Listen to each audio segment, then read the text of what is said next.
24 Days of Rum, deň 3. Rum z tejto destinácie som ešte nikdy nepil.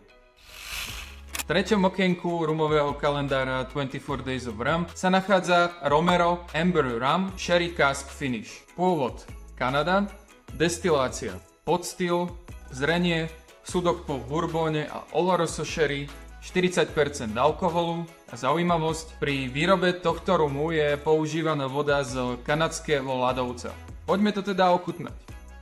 Ale toto vonia pekne. To Oloroso sa tam veľmi pekne podpisuje, sušené hrozienka, sušené ďatle, je tam cítiť aj staré drevo, možno trošku škorice v chuti. Na to, že má tento rum iba 40%, tak tá chuť je veľmi pekne intenzívna.